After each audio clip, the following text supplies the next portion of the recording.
ప్రభు నామంలో చేరువచ్చిన వారందరికీ కూడా వందనములు. దేవుని మహాకృప చేత మనం ఈ విధంగా దేవుని సన్నిధిలో చేరగలిగాం. ఇది దేవుని యొక్క గొప్ప కృప. ముందుగా వాక్యాన్ని చదువుకుందాం. ప్రసంగి గ్రంథము 3వ అధ్యాయం.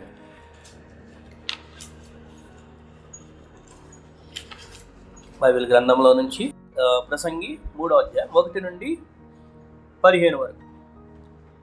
ప్రతిదానికి సమయం కలదు, ఆకాశం క్రింద ప్రతి ప్రయత్నమునకు సమయం కలదు.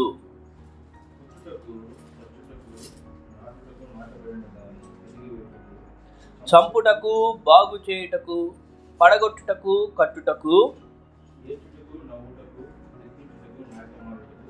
రాళ్లను పారవేయుటకు, రాళ్లను కుప్పవేయుటకు, కౌగలించుటకు, కౌగలించుట మానుటకు,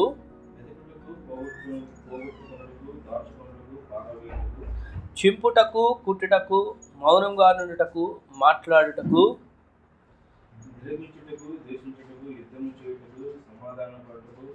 కష్టపడిన వారికి తమ కష్టం వలన వచ్చిన లాభమేమి?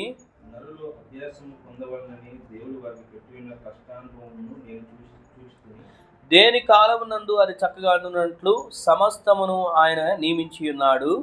ఆయన శాశ్వత కాల జ్ఞానమును నరుల హృదయం అందించి ఉన్నాడు. కానీ దేవుడు చే క్రియలను పరిశీలనగా తెలుసుటకు అది చాలదు.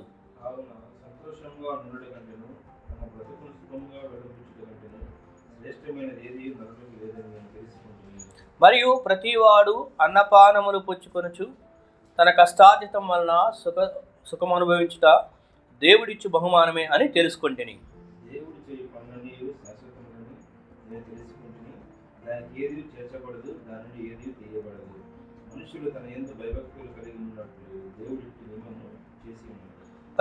చేస్తాను నేను. ముందు జరిగినదే ఇప్పుడును జరుగును, జరగబోనది పూర్వమందు జరిగినదే, జరిగిన దాన్ని జరిగిపోయిన దానిని దేవుడు మరలా రప్పించును. చదవబడినటువంటి భాగము ప్రసంగి 3వ అధ్యాయము చాలా అద్భుతమైన అంశం. సమయం గురించి రాసింది. సమయము ఉంది, ప్రతి దానికి ఒక సమయం కలదు అని ఉంది కదా అని చెప్పి, ఆకాశం క్రింద జరిగే ప్రతి ప్రయత్నానికి సమయం కలదు అని, అంతే కదా. ప్రతి విషయంలో ఇక అన్నీ ఒక పెద్ద లిస్ట్ ఉంది. ఎప్పుడెప్పుడు ఏం జరుగుతుంది, నాటపడాలన్నా, తీసివేయబడాలన్నా, చంపాలన్నా, జన్మించాలన్నా, ఏడవాలన్నా, నవ్వాలన్నా, దుఃఖించాలన్నా, నాట్యమైనా, ఇలాగా పడగొట్టడానికి, కట్టడానికి, ప్రేమించడానికి, ద్వేషానికి, యుద్ధానికి, సమాధానం పట్టడానికి, ఇలాగా ప్రతిదానికి కూడా సమయం కలదు అని చెప్తూ 11వ వచనంలో ఏమనుందండి?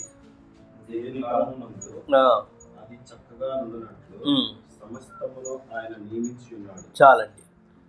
దేని కాలమునందు అది చక్కగా నుండినట్టు ఆయన సమస్తం నియమించినాడు. ఎందుకు అన్ని చదువుకున్నామంటే, మన జీవితాల్లో అనేక అంశాలు జరుగుతూ ఉంటాయి. ఇక్కడ అనేక పనులు, అనేక విషయాలు జరుగుతూ ఉంటాయి. కొన్ని జరుగుతున్నప్పుడు కొన్ని ఏమనుకుంటామంటే, అమ్మయ్య ఇది మంచిగా జరిగింది, బాగుంది, నేను అనుకున్నట్లు జరిగింది అనుకున్నాను. కొన్ని జరిగినప్పుడేమో అయ్యో నేను ఇది ఇలా అనుకోలేదే, కానీ ఇలా జరిగింది ఏంటి అని అనుకుంటాం. కొన్ని సందర్భాల్లోనేమో అయ్యో ఇది ఎప్పుడో జరిగి ఉండాల్సింది, ఇప్పుడు జరిగింది ఏంటి అనుకుంటాం. కొన్ని ఏమో అయ్యో ఇప్పుడు జరగకుండా ఇది తర్వాత ఎప్పుడన్నా భవిష్యత్తులో ఎప్పుడైనా జరుగుంటే బాగుంటుందేమో అని అనుకో. మనిషి ఏంటంటే, మనిషి జ్ఞానంతో ఇలా చాలా ఇట్లాంటి ఆలోచనలన్నీ పెట్టుకుంటాడు. కానీ ఒక విషయం గుర్తుపెట్టుకోవాలి, ప్రతిదీ కూడా ఎవరి కంట్రోల్లో ఉందంటే దేవుని కంట్రోల్లో ఉంది. ఆయన ఏదైతే నియమిస్తాడో అది జరిగింది కదా. ఒక సెకండ్ కూడా అది ముందుకు వెళ్ళదు, ఒక సెకండ్ వెనక్కి వెళ్ళదు. ఆయన సెకండ్లో ఏ టైంలో ఏం చేయాలో అది చేస్తాడు. మనుషులంగా మనం ఏమనుకుంటామంటే, అయ్యో ఇప్పుడు జరగకుండా ఉంటే బాగుండేది, అప్పుడు జరగలేదు, ఆ రోజు కానీ అలా జరుగుంటే కానీ ఈరోజు ఇలా ఉండేదేమో. కానీ దేవుడు కొన్ని అనుమతిస్తాడు, జరిగిస్తూ ఉంటాడు. దేని కాలంలో చక్కగా ఉన్నట్టు. అలాగే మన జీవితాల్లో ఎదురయ్యే ఏ సందర్భం అయినా, అది కుటుంబ పరంగా కావచ్చు, వ్యక్తిగతంగా కావచ్చు, ఉద్యోగపరంగా కావచ్చు, లేకపోతే ఆరోగ్య విషయాలు కావచ్చు, ఇంక ఏదైనా కావచ్చు, ప్రత్యేకంగా ఆత్మీయ జీవితం, సంఘ జీవితం, ఇలాగ ఇవన్నీ కూడా దేని కాలమునందు అది చక్కగా నుండినట్లు. సో అది చక్కగా నుండినట్లు అనే మాటలు బాగున్నాయి అక్కడ. అది చక్కగా నుండినట్లుగానే చేస్తాడు. కానీ ఆయన చేసేది దానివల్ల ఒక నష్టం జరగాలనో, దానివల్ల ఒక కీడు జరగాలనో అనేది కాదు. ఏమండి, ఈ మాట మనం చాలా ఆలోచన చేయాలి. దేవుడు దేని కాలంలోనే చక్కగా నుండినట్లు చేస్తాడు. అది మనకు చక్కగా కనపడకపోవచ్చేమో, కానీ అది చక్కగా దానివల్ల ఉండే ప్రయోజనం చాలా గొప్పది. ఉదాహరణకి ఇప్పుడు అందరికీ తెల్లగా ఉన్నాళ్ళంటే ఇష్టమా, నల్లగా ఉన్నాళ్ళంటే ఇష్టమా? తెల్లగా బాగా మంచిగా రంగుగా ఉంటే అబ్బా బాగుందండి. ఇప్పుడు యాపిల్ పండు చూస్తే అబ్బా బాగుంది, ఎర్రగా బాగుంది అనుకోండి కదా. అదే నేరేడుకాయ చూసామనుకో, నల్లగా ఉంది, నల్లగా ఉంది వద్దులే అని పడేస్తామా? కానీ దాని చక్కదనం దానికి ఏంటి?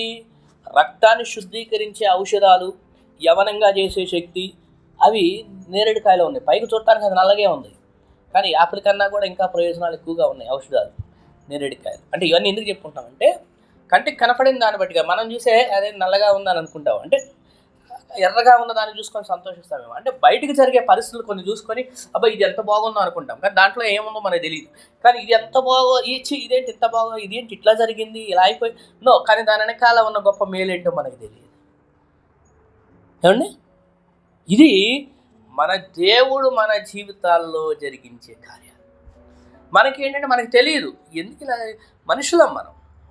ఇంకా ఇక్కడ ఒక మాట కూడా రాస్తుంది మనం చదువుకున్న వచనంలో. ఏమని రాస్తుందంటే దేవుడు మనం చదివినటువంటి మాటలో 11వ వచనంలో ఆయన శాశ్వత జ్ఞానమును నరుల హృదయం అందించున్నాడు. కానీ ఏం జరిగింది? దేవుడు 11వ వచనంలో ఉంది, దేవుడు చీకటిని పరిశీలనగా తెరుచుకొని అది చాలదు. దేవుడు జ్ఞానం ఇచ్చాడు, కానీ మనిషి దేవుని విషయాలని అర్థం చేసుకోవడానికి సరిపోవట్లేదండి. ఎందుకంటే మనిషిగా ఆలోచన చేస్తూ మనిషి లిమిటేషన్స్లో ఉండిపోతున్నాడు. కాబట్టి దేవుని దృష్టిలోకి వచ్చి దేవుని కళ్ళతో చూస్తే బాగుంటుంది పరిస్థితులు. ఏమండి, దేవుని కనులతో గత వారము అంతకుముందు వారం చెప్పుకున్న పర్సెప్షన్, దేవుని యొక్క దృష్టితో చూడాలి పరిస్థితులు. సో దేవుడి యొక్క విషయాలు ప్రతిదీ ఆయన టైంలో ఆయన చేస్తాడు. ఏం చేసినా కూడా అది దేవుని కార్యం, అదంతే. తర్వాత 14వ వచనంలో కూడా ఒక మాట ఉంది. ఏమని ఉందంటే 14వ వచనంలో చాలండి. సో దేవుడు చేసే పనులు టెంపరల్గా ఉండే పనులు కాదు. ఏమండి, దేవుడు చేయు పనులని శాశ్వతములు. ఎన్ని గతంలో అక్కడ ఉన్నాము, 9 సంవత్సరాలే కదా ఉంది, మరి అది శాశ్వతం ఎట్లా అయింది అనుకుంటామేమో. అక్కడ ఉన్న కాలం టెంపరల్గా ఉండొచ్చు, కానీ శాశ్వత కాలానికి సంబంధించిన అక్కడ ఎఫెక్ట్ చేసి వచ్చాం. అక్కడ వాక్యం చెప్పి కొంతమంది అక్కడ వాక్యం విని, కొందరికి ఆ చుట్టుపక్కల వాళ్ళకి కొద్దో గొప్ప ఇక్కడ మందిరం ఉంది, ప్రార్థన జరుగుతుందనే ఆలోచన ఇప్పింది. అంటే దేవుని గురించిన కొన్ని ఫుడ్ ప్రింట్స్ అక్కడ వదిలిపెట్టి వచ్చాము. ఇక వాళ్ళు దేవుడికి లెక్క చెప్పుకోవాలి. అరే దేవుడు రేపు అడుగుతాడు, అయ్యా నీ గురించి నాకు ఎవరు చెప్పలేదు, మీ కాలనీలోనే అక్కడే నేను వాక్యం ప్రతి ఆదివారం సంఘం జరిగేది, మీకు తెలుసు మీ కాలనీలో మందిరం ఉంది, కానీ మీరు రాలేదని దేవుడు వాళ్ళకి చెప్తాడు. దేవుడికి తెలుసు ఏ టైంలో ఎవరిని ఎక్కడ ఉంచాలి కదా. సో మన లైఫ్లో కూడా కొన్ని చోట్ల కొన్ని ప్రదేశాల్లో ఉంచుతాడు కొంతకాలం, లేదా కొందరు వ్యక్తుల మధ్య కొంతకాలం ఉంచుతాడు, మళ్ళీ అక్కడ నుంచి మారుస్తూ ఉంటాడు. కానీ ఆయన చేసేదాన్ని శాశ్వతమైనటువంటి ఎఫెక్ట్స్ ఉంటాయి, దానికి ఎటర్నల్ ఎఫెక్ట్స్ ఉంటాయి, ప్రభావం, దాని యొక్క రిజల్ట్ అనేది ఎల్లకాలము నిలబడే రిజల్ట్స్ ఉంటాయి అన్నమాట. జరిగినటువంటి ఈవెంట్ సంఘటన 2 నిమిషాలు అవచ్చు. ఫర్ ఎగ్జాంపుల్ కొంతమంది స్టేజ్ మీద పెర్ఫార్మెన్స్ చేస్తారు, ఈ సర్కస్ చేసేవాళ్ళు కానీ మ్యాజిక్ షో చేసేవాళ్ళు కానీ, వాళ్ళు చేసేది ఆ 2 మినిట్స్లో కొద్దిగా చేసేస్తారు. కానీ అది మనిషికి ఎంతకాలమైనా కూడా అది ఆలోచనలో ఉండి అది ఒక ప్రభావితం చేపిస్తూ ఉంటుంది. అలాగే మనం ఉన్నటువంటి ఒక ప్రదేశం ఒక సంవత్సరం అవచ్చు, 2 సంవత్సరాలు అవచ్చు, 1 నెల అవచ్చు, ఇంకోటి, బట్ అక్కడ వచ్చినటువంటి ఆ యొక్క ఎఫెక్ట్ అనేది చాలా గ్రేట్ అన్నమాట. ఎప్పుడో ఒకసారి హిరోషిమా నాగసాకి ఆ యొక్క బాంబులు వేస్తే ఎన్ని సంవత్సరాల పాటు అక్కడ గడ్డి కూడా మొలవలేదండి కదా. జపాన్ యుద్ధం, ప్రపంచ యుద్ధం గురించి విన్నప్పుడు మన హిస్టరీలో చదువుతుంటాం, గడ్డి కూడా మొలవలేదంటే అప్పుడెప్పుడో వాళ్ళు జార విడిసిన ఆ బాంబుకి అన్ని సంవత్సరాల పాటు ఆ భూమి మీద మొక్క మొలవకుండా చేసే ఆ కెమికల్ పవర్ ఉంది. మరి అంతకన్నా పవర్ కలిగినటువంటి దేవుని వాక్యము, దేవుని సన్నిధి, దేవుని విషయాలు, దేవుడు ఆయన చేసే కార్యాలు. అందుకే ఆయన చేసే కార్యాలు 1-2 అయినా కూడా అది లైఫ్ ఎఫెక్ట్ అనమాట. అది లైఫ్ మీద ఎఫెక్ట్ చూపిస్తుంది. బైబిల్లో కొందరి గురించి పేర్లు రాసలేదు, కానీ వాళ్ళు చేసిన ఒక పనే రాస్తుందేమో, కానీ అది లైఫ్నే చేంజ్ చేసిన స్థాయిలో అయింది. ఫర్ ఎగ్జాంపుల్ మనం నయమాన్ గురించి చదివామనుకోండి, నయమాన్ పేరు రాస్తుంది అక్కడ, ఒక మంచి ఆర్మీ ఆఫీసర్. యువతల ప్రవక్త పేరు రాస్తుంది, కానీ ఆ మధ్యలో మీడియేటర్ ఉన్నారే ఒక చిన్న పాప, ఆ చిన్న పాప పేరు రాసలేదు. ప్లస్ ఆమె ఒకసారి అట్లా చెప్పింది, అంతవరకే రాస్తుంది అంతే. ఆమె గురించి తర్వాత ఆమెకు ఒక పెద్ద అవార్డు ఇచ్చారో రివార్డు ఇచ్చారని కూడా రాసలేదు. కానీ ఆమె చేసిన ఆ చిన్న పనే ఒకళ్ళ జీవితాన్ని మార్చేసింది. ఒకళ్ళ జీవితం మార్చడం కాదు, ఈరోజు ఈ తరం వరకు కూడా ఆ విషయం చదువుకుంటూ ఉన్నాం మనం. ఆ ఎఫెక్ట్ ఎంత గొప్పదో చూడండి. సో ఒక చోట మనం దేవుని సువార్త చెప్పి వచ్చాము అని అంటే అది చాలా పెద్ద ఎఫెక్ట్ ఉంటుంది. మనకు తెలియదు, అది చాలా గొప్ప కార్యాలు జరుగుతూ ఉంటాయి అక్కడ అవతల. సో గత 9 సంవత్సరాలుగా దేవుడు ఆ ప్రాంతంలో వాడుకున్నాడు, దేవుడు ఇక్కడే తీసుకొచ్చాడు. ఎందుకంటే దేవుడు చేయు పనులన్నీ ఆయన శాశ్వతములైనవి దేవుడు తెలుపుతున్నాడు మనకి. దానికి వేరేది మనం ఏం చేర్చనక్కర్లేదు. అదే 14వ వచనంలో అదే ఉందన్నమాట. ఇంకొక 1 year చేర్చుంటే బాగుంటుందేమో, ఇంకొక 2 years యాడ్ చేస్తుంటే బాగుంటుంది అనుకుంటాము. నో 14th verseలో చూడండి దేవుడు చేసే మాటలు ఎలా ఉన్నాయి. దేవుడు చేసే పనులన్నీ శాశ్వతములని నేను తెలుసుకున్నాను, దానికి ఏది చేర్చబడదు, దాని నుండి ఏది తీయబడదు. ఏంటి దేవుడికి కావాల్సింది? తర్వాత లైన్లో ఉంది, ఏం కావాలి దేవునికి? అదండి, దేవుడు ఎలా నియమం ఎందుకు చేశాడు, ఎంతకాలం, కొద్ది పర్ఫెక్ట్ కాలం ఎందుకు అట్లా ఉంచాడంటే అది చాలు. దేవుడికి మనుషులు దాన్ని బట్టి భయభక్తులు కలిగి ఉంటే చాలు అండి. ఒకసారి ఒక స్త్రీ ప్రార్థన చేసిందంట, అయ్యా 9 నెలలు ఎందుకు పెట్టావు గర్భం వేయడానికి? నా వల్ల అంత కాదులే కానీ 3-4 monthsకి అయితే నేను మ్యాక్సిమం నా కెపాసిటీ అని దేవుడికి లెక్క దేవుడితో ఉందంట. నాకు 3-4 monthsకి అయితే చెయ్యి ప్రభా అని, నాకు ఎక్కువ లేదు ప్రభా కెపాసిటీ అంటే. ఇది జస్ట్ స్టోరీ, ఇది రియల్ కాదు, మీరు దీన్ని రియల్గా తీసుకోవద్దు. అంటే ఒక కళ స్టోరీ అంటే. స్టోరీ అంటే ఏంటి? ఊహాత్మకలో వచ్చింది, కానీ అందులో ఒక నీతి అనేది చెప్తాం. అయితే దేవుడు అన్నాడంటే ఎంత కావాలి నీకు అని. 4 నెలలు ఒకవేళ వీలైతే 3 నెలలకు కూడా చాలు ప్రభు అని. ఓకే సరే అయిపోయింది. 3 నెలలకి డెలివరీ అయ్యేది. అప్పుడు మనిషి మొత్తం పూర్తిగా రాకుండా కొద్దిగా ఇట్లా, ఏంది ప్రభా బిడ్డని ఇట్లా ఇచ్చాను, నువ్వే అడిగావుగా 3 నెలలకు చాలని. మరి 3 నెలలకు రూపించబడేది ఇంతే, 3 నెలలకు రూపించబడేది ఇంతే. నా టైం ప్రకారం అయితే 9 నెలలు, 9 నెలల దాకా ఉంటే గర్భంలో శిశువు పరిపూర్ణంగా అయ్యి వచ్చేది. నువ్వు అడిగావు ఇంతే, ఇంత షార్ట్ టైంలో. చాలా ఫాస్ట్ జనరేషన్లో ఫాస్ట్ కావాలండి. నువ్వు భరించలేనన్నావు 9 నెలలు ఉద్యోగానికి జీతం పెట్టి జీతం పోగొట్టుకోవాలి, అదే ఇది అనుకుంటూ కూర్చున్నాను. అంటే మనుషులు ఏం చేస్తున్నారంటే దేవుని సమయం గమనించట్లేదు, దేవుని విషయాలు గమనించక మనిషి కొన్ని పెట్టుకొని ఇది ఇట్లా జరిగితే బాగుంటుంది. నో దేవుడు అంటాడు రిలాక్స్, నేను కంట్రోల్లో ఉంది, నా లైఫ్ అంటే నేను ప్రతిదీ నా కంట్రోల్లో ఉంచుకుంటా, జస్ట్ నువ్వు మూవ్ అవునావు నా టైం టేబుల్ ప్రకారం అని దేవుడు మనకు తెలియదు. ఎందుకంటే ప్రతిదానికి ఎందుకు అంతే ఆయన ఎందుకు చేస్తాడో తెలుసు, ఇవన్నీ కూడా ఎందుకో తెలుసా, ఎందుకు అని ఇదంతా ఎందుకు కావాలి. ఇప్పుడు ఒకవేళ లేదు ప్రభు ఇంకా కొద్దిగా ఎక్కువ కాలం ఉంచు అని చేర్చమని అడిగామనుకో, ఒకసారి అట్లానే ఇంకొక తల్లి కూడా అడిగిందంట, అయ్యా 9 నెలలైనా కొద్దిగా కనీసం సంవత్సరం అన్నా ఉంటే బాగుంటుంది కదా, అప్పటికల్లా మా పెళ్లి రోజు వచ్చేస్తుంది, పెళ్లి రోజు బిడ్డ పుట్టినరోజు అన్నీ ఒకరోజు చేసుకుంటాను అంటే సరే కావాలా ఉంచుకుంది. సరే సంవత్సరం పాటు తర్వాత డెలివరీ అయితే మనిషి రూపంగా లేదంటే వేరుగా ఉందంటే, అది కూడా శవంగా వచ్చింది. ఏంది ప్రభా ఇదంటే మరి నువ్వే అడిగావుగా, ఇక ఇప్పుడు పడేసుకోవడమే శవం, పనికిరాదు. అంటే ఇదంతా ఎందుకు అని అంటే మనము దేవునికి ఇది ప్రభా నువ్వు ఇలా చేయి అని చెప్పడానికి సరిపోం. ఆయన ఏది ఎలా జరగాలో ఆయన నిరూపించాడు, మనకు తెలియదు. బట్ మనం ఒకటే చేయాలి, ఏంటంటే సామెతల గ్రంథం 3వ అధ్యాయంలో 5-6 వచనాలు ఒకసారి చదువు. సామెతల గ్రంథం 3వ అధ్యాయం 5-6 వచనాలు. నీ స్వబుద్ధిని ఆధారం చేసుకొనక నీ పూర్ణ హృదయముతో యెహోవా యందు నమ్మకముంచుము. నీ ప్రవర్తన అంతటి యందు ఆయన అధికారమునకు ఒప్పుకొనుము. అదండి, అప్పుడు ఆయన నీ త్రోవలను సరళము చేయును. ఇక్కడ ఈ వచనాల్లో ఉన్న సారాంశం ఏంటంటే మన ఆలోచన మనం ఇది జరగాలనుకోకుండా, దేవా నీ చిత్తం ఏంటో అది నువ్వు జరిగించి ప్రభా అని ఆయనకి సరెండర్ అయితే ఆయన నీ మార్గములను సరళం చేస్తాడు. మనం ఆయన చిత్తానికి ఎస్ చెప్తాం. ఎందుకు ఇదంతా ఏంటి అంటే, ఒకసారి ఎందుకు ప్రభా ఇలా చేస్తున్నావు, అయ్యో ఇది ఎంతో సంతోషంగా హ్యాపీగా గడుపుతున్నాను ఇక్కడ, లేకపోతే ఇదంతా బాగుంది, నాకు ఈ ఉద్యోగం బాగుంది ఇందులోనే ఉంచు, లేకపోతే ఇది బాగుంది ఇక్కడే ఉంచు, లేకపోతే ఈ ఇల్లు బాగుంది ఇక్కడే ఉంచు, లేకపోతే ఈ చర్చి బాగుంది ఇక్కడే ఉంచు.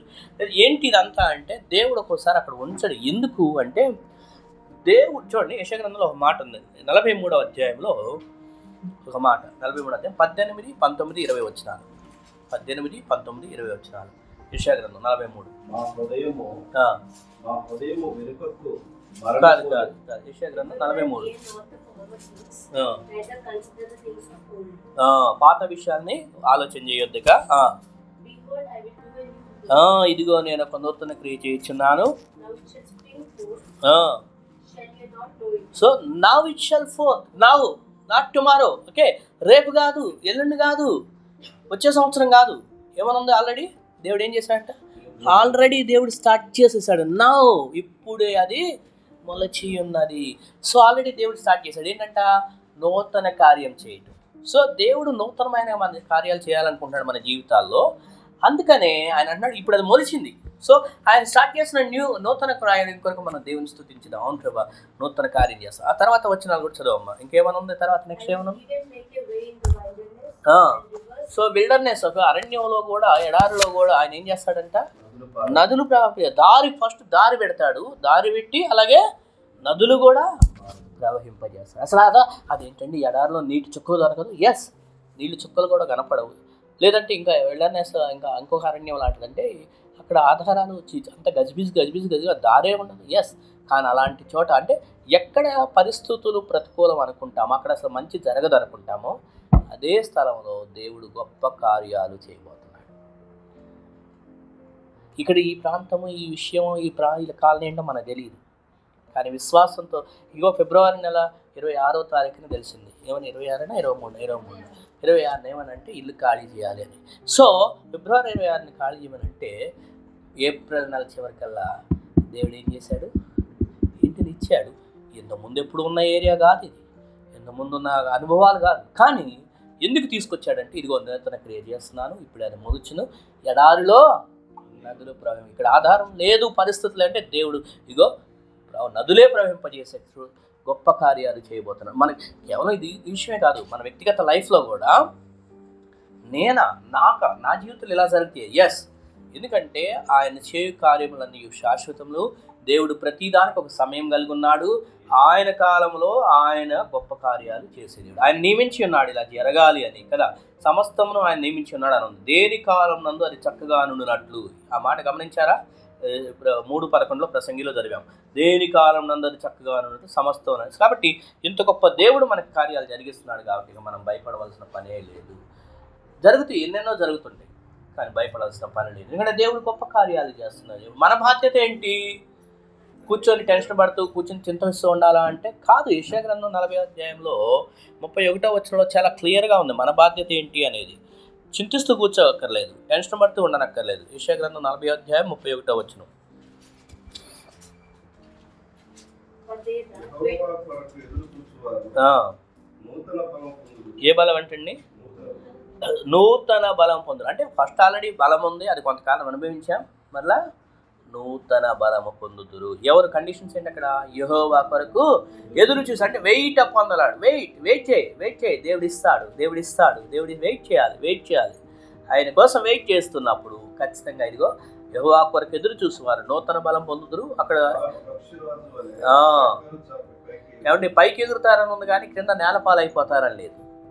ఏమండి కొందరు అనుకుంటారు ఇక పలానా వాళ్ళు నేను వీళ్ళని కాదంటే ఇక వీళ్ళు దెక్కిలో నెల అయిపోతారు అని అనుకుంటారేమో. కానీ దేవుడు అలా చేయడండి మనల్ని.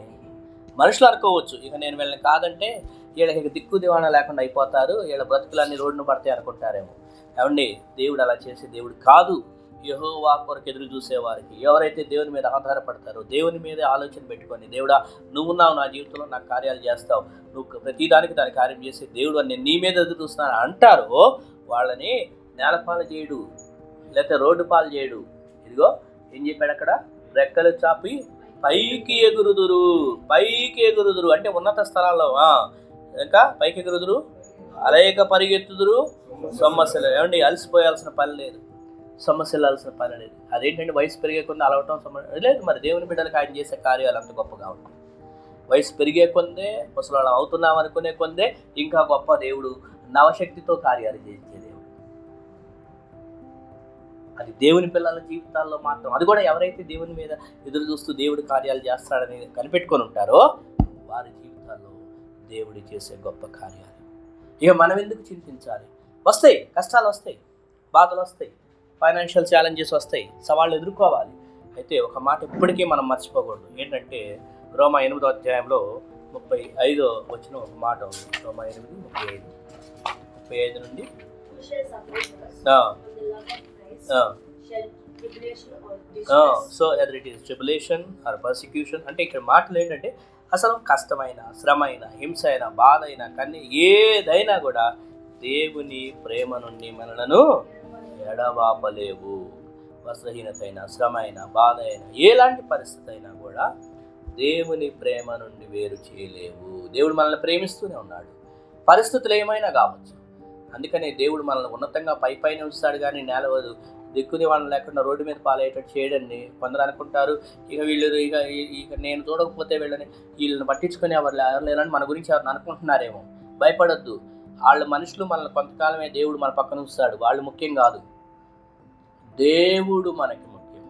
అందుకనే భక్తుడు అంటాడు, కీర్తనకారుడు, అయ్యా ఆకాశం మందు నీ ఉండగా ఈ లోకంలో ఏదియూ నాకు అక్కరలేదు అంటాడు. ఎందుకంటే ఆయన ఆధారము, ఆయన ప్రేమ ఆయన ఉన్నప్పుడు ఆయన సపోర్టింగ్ మించింది ఇంకేముంటుందండి. ఆయన దేని కాలం నందు చక్కగా చేసే దేవుడు. కష్టం వచ్చిందా, బాధ వచ్చిందా, కన్నీరు వచ్చిందా, పడగొట్టే పరిస్థితి వచ్చిందా, అన్నిటికీ ఒక టైం ఉందని బైబిల్లో ఇందాక చదివాం మనం. కట్టడానికి ఉంది సమయం, పడగొట్టడానికి ఉంది, మళ్ళీ నిలబెట్టడానికి ఉంది, కొత్తగా అవడానికి, అన్నిటికీ కూడా.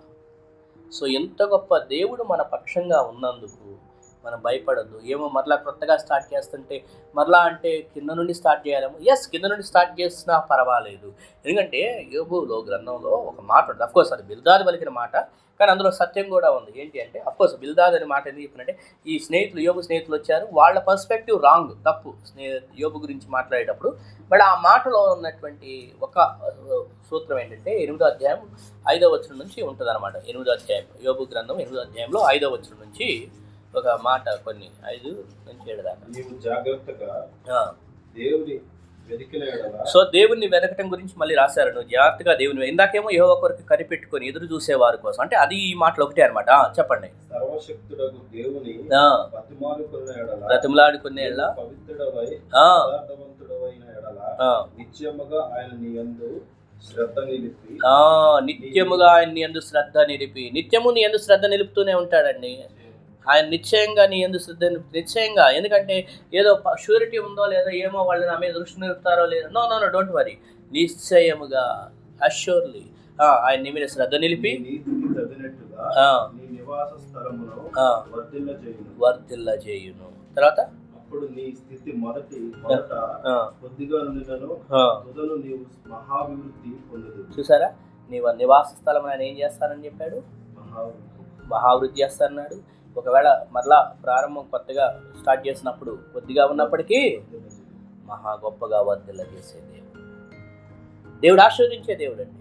దేవుడు ఒక్కొక్క చోట నుంచి ఒక చోట తీసుకెళ్తూ అబ్రహాము జీవితంలో అంచెలంచెలుగా ఆశీర్వదిస్తూ, ఆయన బట్టి ఆ ప్రాంతాలు ఆశీర్వదిస్తూ వెళ్ళాడు. మన జీవితాల్లో కూడా భయపడద్దు. క్రొత్త స్టెప్పులు తీసుకోవాల్సి వచ్చినప్పుడు, క్రొత్త నిర్ణయాలు తీసుకోవాల్సి వచ్చినప్పుడు, పరిస్థితులు మరలా స్టార్ట్ చేయాల్సి వచ్చినప్పుడు, ఏదైనా కూడా డోంట్ వరీ, చింతించొద్దు, బాధపడద్దు. మరలా ఆయన గొప్ప కార్యాలు చేసే దేవుడు, నూతన బలమైన కార్యాలు చేసే. పక్షిరాజు గురించి చాలాసార్లు నేను ఉదాహరణ చెప్పాను. కొంతకాలం అయిన తర్వాత దాని యొక్క ఈకలు, ముక్కు, గోర్లు అన్నీ రాలిపోతాయి.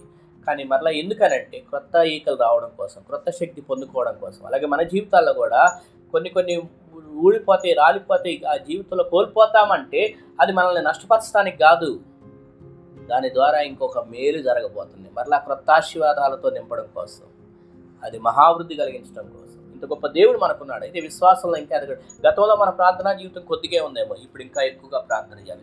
గతంలో మనం దేవుని మీద ఆధారపడిన విధానం కొద్దిగా ఉందేమో, ఇప్పుడు ఇంకా ఎక్కువగా దేవుని మీద ఆధారపడి. గతంలో మనం ప్రార్థన చేస్తున్నప్పుడు జరిగిన విషయాలు కొద్దిగా ఏమో, ఇప్పుడు ఇంకా గొప్ప కార్యాలు చేయగలడు. గతంలో దేవుని స్తుతించడం కొద్దిగా ఉందేమో, ఇప్పుడు మనం ఇంకా ఎక్కువగా స్తుతించాలి. దేవుడు చేసే గొప్ప కార్యాలు మనందరి జీవితాల్లో, ఒకళ్ళ కుటుంబం కోసం కాదు, ఇది మనందరి వ్యక్తిగత జీవితాల్లో దేవుడు చేసే కార్యం. ఎప్పుడు మనం దేవుని కొరకు కనిపెట్టుకొని ఆయన దగ్గర మనం ప్రార్థన చేస్తూ ఆయన శ్రద్ధగా వెలిగితే దేవుడి చేసే కార్యాలు దేని కాలమునందు అది చక్కగా ఆయన నియమిస్తాడు. శాశ్వతంగా ఉండేటట్లుగా ఎఫెక్ట్ కార్యాలు చేస్తాడు. అటువంటి కృప ఇక్కడ చేరవచ్చిన మనందరికీ దేవుడు దయచేయనుగాక. వాటి కొరకు రమేశ్వర ప్రార్థన చేస్తారు. ఆ తర్వాత మనం బలలో పాల్గొందాం.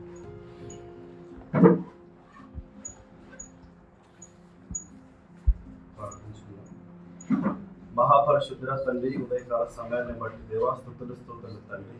దేవా నీ మహాకృప కాపుదలతో తండ్రి నాయన హస్తినాపురంలో 9 సంవత్సరాలు దేవా మమ్మల్ని మీరు కాచి కాపాడి ఎన్నో ఆశీర్వాదాలు తండ్రి ఆ యొక్క మందిరంలో, ఆ యొక్క ప్రాంతంలో నువ్వు మాకు దయచేస్తూ తండ్రి.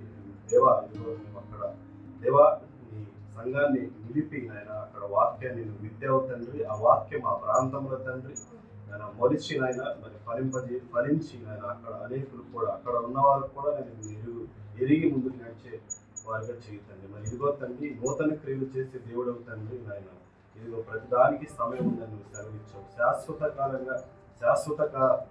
శాశ్వతమైనటువంటి క్రియతోటి నువ్వు నేను ముందుకు నడిపిస్తావు తండ్రి. మరి ఇదిగో చక్కటి వాక్యం నాయన నువ్వు సెలవిచ్చావు తండ్రి. నూతనమైనటువంటి ఈ ప్రాంతంలో దేవ మరి నీ చిత్తము దేవ, ఇదిగో ప్రభు ఈ ప్రాంతంలో వారు కూడా అనేకులు తండ్రి మందిరాన్ని వాడుకునే తండ్రి, అనేక ఆత్మలకి నిలయంగా యొక్క నూతన మందిరం ఉంచు తండ్రి. మరి చేరుకున్న ప్రతి మమ్మల్ని కూడా తండ్రి నీవు ఆశీర్వదించి ముందుకు నడిపించమని నేడు మొదలుకొని తండ్రి పక్షిరాజు వల్ల తండ్రి మేము రెక్కలు చాచి పైకి ఎగురు వారిగా మమ్మల్ని అందరం ఉంచమని సమస్త విషయాన్ని మీ చేతులు ఉంచుతూ ప్రభు ఎవరైతే చేరుకున్నారో వారిని మరొకసారి జ్ఞాపకం చేసుకో.